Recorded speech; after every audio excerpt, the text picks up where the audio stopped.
Welcome to Kentucky Football Nation. Well, it's time to go to Nashville. But first, let's review a little bit this year. 19-12. How many people thought we'd be 19-12? Probably nobody. Okay. If I knew we were in trouble when we lost the exhibition game to Georgetown, I did that live. I went back and watched the footage. I knew Mark Pope. I had questions about Mark Pope. So we had just beat Purdue in a shooting contest, and they were a number one team, and we beat them in great. Well, Georgetown comes in, and they decide, well, we're not playing a shooting contest. We're going to hit these guys. We're going to smack them. We're going to push them around. We're going to slip and roll the basket. We're going to pick and roll the basket. They just smacked us around. We lost 84-70 in an exhibition game. You go, Tom, it's just an exhibition game. I knew right then, we're in trouble because we just quit in that game. Coaching, awful. Didn't make any adjustments. Didn't try to make any adjustments. Didn't make any adjustments at halftime. They just kept smacking us and smacking us and smacking us. And I said after the game, well, this is a blueprint right here on how to beat us, and we're in trouble. Now, where's Georgetown right now? 14-17, dead last in the Big East. 6-14, not even going to the NIT. That's who we lost to. That's who. If that would have been a real game, I don't get lucky. It was the exhibition game because they kicked our ass. And pathetic. I knew right then. Oh, Mark Pope, you're just gonna struggle. I said it on that live. I went back and watched it. It's in my archives. You can go back and watch the last 30 minutes. I said we're in trouble. Okay, we're playing in Nashville for the first time ever on Wednesday. Got to win 2 games. Got to beat LSU. Got to beat Missouri. Have to. For the year, we only had 3 players who averaged double figures. You want to know how many SEC teams had 3 or less players averaging double figures? 2, us and Ole Miss. Ole Miss is next to last. Every team.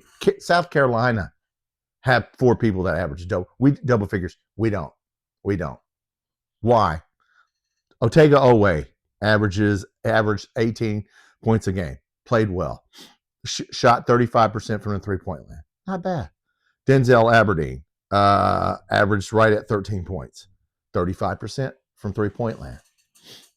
Now, here's a stat that says Mark Pope can't coach. For all you that thinks Mark Pope can coach and he's great, no, he cannot. Colin Chandler averaged 10 points. He shot 43% from three-point line. Your best three-point shooter can only average 10 points. Why? He's getting double teamed because you can't get him. He can't get open, and you can't get him open. If you were a smart coach, you'd be like, hey, this is our best three-point. They're double teaming him. Well, hell, somebody else is open, which God knows we don't have anybody. When we have Diabate and Garrison in there, it's 5-on-3 guys on defense. Their defense is only playing 3 of our guys. They don't care about it. Now, they have to stand under the basket with them, but they don't care anything about them. And they'll let always streaky. They'll let always shoot. Okay, because he's going to drive to the basket. He's a threat to get past you. But Colin Chandler, not shooting 43% and not being able to get open, and you can't run plays to get him open. What kind of offense are we running? How's that 5-out offense working? Not very well, okay, or at least not from a coaching standpoint. I mean, I looked at this and I thought this has got to be wrong. This has got to be wrong. Yeah, only three people average double figures. Moreno averaged 8 and Diabate averaged 8, which those are post players. Jasper Johnson 5, Jelovic 6 point, almost 6 points. We can't keep Jelovic in the game long enough to see if he can average more. So, look, guys, Colin Chandler's the key to the postseason. The stats bear that out. Hell, I just showed you. Well, he's got to get open. If they're double teaming him, you got to get him open. Somehow set screens, run plays for him. Do something.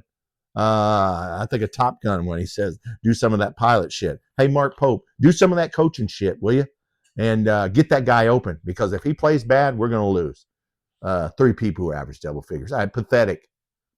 So anyway, yes, I'm angry, if you can tell, frustrated. This guy can't make adjustments. Look, you saw it every game. Everybody goes on. Look, any mistakes you make now, Mark Pope makes now, if the other team goes on a run and we don't call timeout, we're going to get beat. If you make the wrong substitutions or you take out people when we're winning, and we're going to lose. Any mistake now is going to be magnified. So this is Mark Pope's chance to redeem himself. This is the team's chance right here. We can erase all this 19-12 and losing to Georgetown and everybody. We just quit in some of these games. We just quit. Georgetown showed you if you get physical with these guys and get elite, they will quit. They will quit. Now, we've done better in the SEC. We've done better on post defense. But guess where we are in scoring defense? 177th in scoring defense. We give up 74.5 points a game. 177th. You want to talk about analytics? What stats are you looking at? What stats are our basketball team looking at? 68th in scoring offense. So you think we're going to be 68th in scoring offense and 177th in defense and be a good team? No. Analytics, hell, just ESPN stats, college basketball stats will show you that. I'm not a coach, but we got to get Mark Pope help. Look, GM, player development, and we need some better assistant coaches. Mark Fox, whoever those guys are, said they're not doing him any justice. Either maybe he's not listening. Maybe he's so stubborn he's not listening. But look, talent can overcome bad coaching. We've seen this over the years. We got to get. I don't know who we're going to get, guys. I don't know who's going to stay. I don't know who's going to leave. We got players that just can't be on the floor. Trent Noah. Yeah, we got players that got worse. Brandon Garrison, Trent Noah got worse from 1 year to the next. How you get worse? I think he thought that, okay, Trent Noah hits threes, he'll be fine. No. People figure you out. You didn't think they were going to watch film and go, hey, that guy can't go to the basket. He's not physical. Just guard him on the three-point line. Of course they are. And his body. He didn't bulk up. It doesn't look to me like he got in the gym. Maybe he did. I don't see it. Dude, you had a year to get in the gym. Summer, dude, get in the gym. Get physical.